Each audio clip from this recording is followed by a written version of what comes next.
Tidak banyak kisah bertahan hidup yang mampu menyaingi keajaiban yang dialami oleh Letnan Kolonel Marinir William Henry Rankin pada tahun 1959. Lihat saja sendiri, di hari sialnya, pria ini hampir tenggelam, jatuh dari langit. Oh, menurutmu itu terdengar mustahil? Kalau begitu, duduklah yang nyaman. Aku akan menceritakan sebuah kisah. Saat itu tanggal 26 Juli 1959, ketika Rankin mengemudikan F-8 Crusader, pesawat supersonik bermesin tunggal di sepanjang pantai North Carolina. Penerbangan itu termasuk tinggi, dan Rankin bersama asistennya, Letnan Angkatan Laut Herbert Nolan, terbang di ketinggian lebih dari 47.000 kaki. Jet mereka yang dijuluki Candy Stripers karena warnanya yang unik, oranye dan abu-abu perak, melaju di udara dengan mulus dan secepat kilat. Satu-satunya hal yang dapat menimbulkan masalah adalah badai yang berkecamuk jauh di bawah pesawat. Tapi sekarang, badai itu tidak menimbulkan ancaman. Namun para pilot ini harus melewati badai dalam perjalanannya menuju pangkalan udara marinir di Beaufort, South Carolina. Keadaan memburuk saat pesawat berada sekitar 14 km dan hanya beberapa menit dari pangkalan militer. Tiba-tiba mesin pesawat Rankin mati dan lampu peringatan kebakaran menyala. Karena tidak dapat menyalakan kembali mesin yang telah kehilangan tenaga, pria itu tahu bahwa dia tidak punya banyak pilihan. Karena itulah, dengan putus asa berusaha menjaga agar pesawatnya tidak melaju makin cepat dan menukik tajam, Rankin mengabarkan kepada rekannya melalui radio, "Mesin mati, aku harus keluar." Itu adalah keputusan yang menakutkan karena ketinggiannya terlalu ekstrim dan marinir itu tidak punya pakaian penahan tekanan. Satu-satunya yang bisa membantunya bertahan hidup adalah masker oksigen dengan suplai oksigen yang terbatas. Bagaimanapun sang pilot tidak punya pilihan lain. Tanpa ragu-ragu, dia menarik pegangan di atas kepala yang memicu lontaran.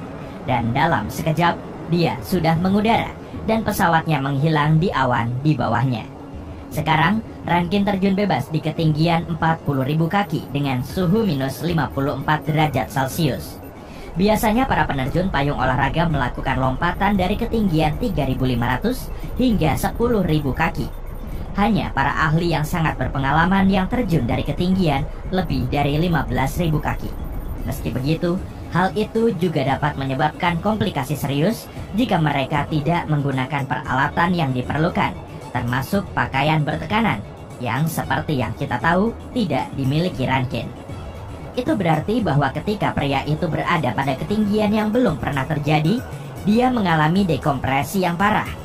Perutnya terasa membesar hingga 2 kali lipat, dan hidungnya seperti mau meledak. Mata, telinga, dan mulutnya mulai mengeluarkan darah. Untuk beberapa saat, marinir itu yakin bahwa dekompresi akan segera menghabisinya. Dia tidak tahu bahwa dia menghadapi cobaan yang jauh lebih berat. Rankin terus terjatuh, dan yang bisa dia rasakan, selain rasa takut yang melingkupi seluruh tubuhnya, adalah rasa dingin yang mengejutkan. Pergelangan tangan dan pergelangan kakinya terasa kebas seperti ada yang menaruh es di kulitnya. Dia kehilangan salah satu sarung tangannya saat meninggalkan pesawat, dan tangan kirinya mati rasa. Dan yang lebih buruk lagi, dia masih dalam keadaan terjun bebas. Tentu saja, sang pilot punya parasut, tapi parasut itu seharusnya akan otomatis aktif pada ketinggian 10.000 kaki.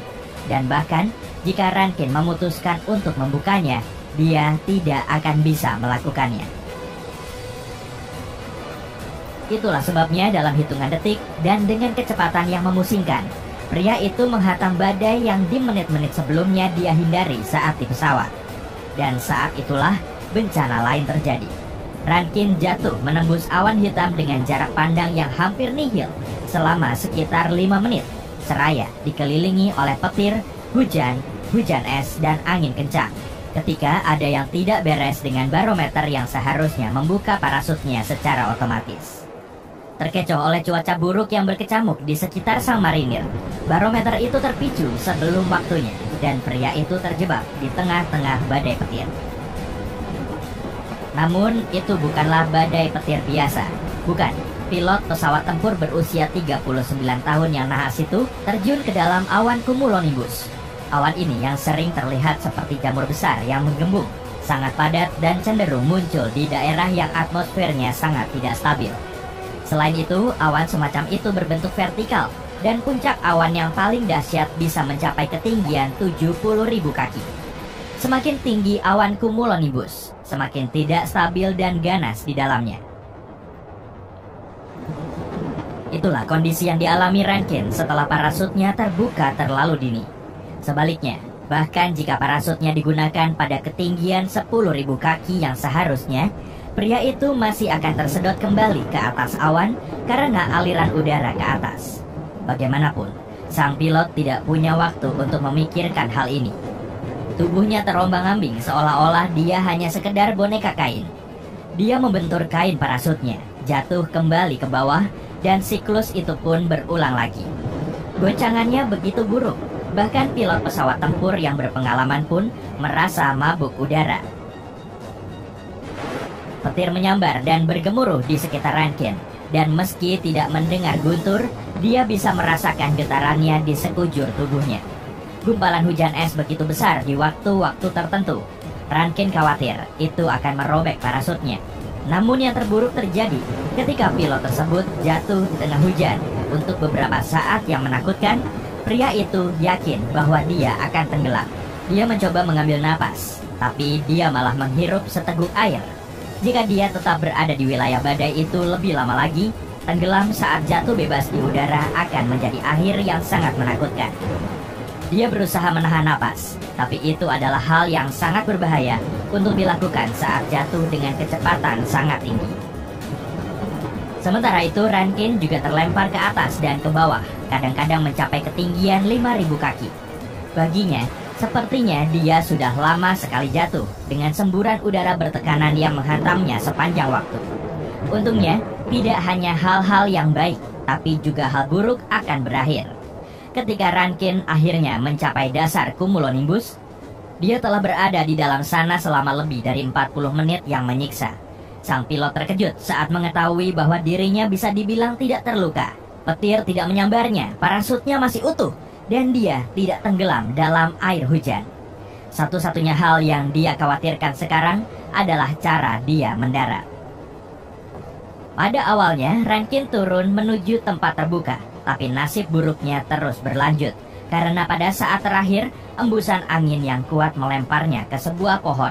Parasutnya tersangkut di dahan pohon, dan kepala sang pilot membentur batang pohon. Untungnya, dia masih mengenakan helm dan tidak kehilangan kesadaran. Setelah membebaskan diri dan terhuyung-huyung berdiri, sang pilot berjalan tertatih-tatih melewati hutan hingga menemukan jalan pedesaan. Namun, sulit sekali untuknya bisa menumpang. Bayangkan seorang pria berdiri di sisi jalan, berlumuran darah, dan mengenakan pakaian penerbangan yang basah kuyup dan robek-robek. Tidak heran kalau tidak banyak sukarelawan yang mau memberikan tumpangan kepadanya. Namun akhirnya ada orang yang mau memberikan tumpangan dan mengantarnya ke telepon umum, tempat Rankin berhasil memanggil ambulans. Di sana, dia mengetahui betapa beruntungnya dia. Sekujur tubuhnya memar dan luka-luka. Dia menderita efek dekompresi yang buruk, dan dia mengalami radang dingin. Namun selain itu, cobaan berat itu tidak meninggalkan kerusakan jangka panjang. Rankin menghabiskan beberapa minggu di rumah sakit dan sembuh total. Kemudian dia menulis buku The Man Who Rode the Thunder, yang mengisahkan pengalamannya.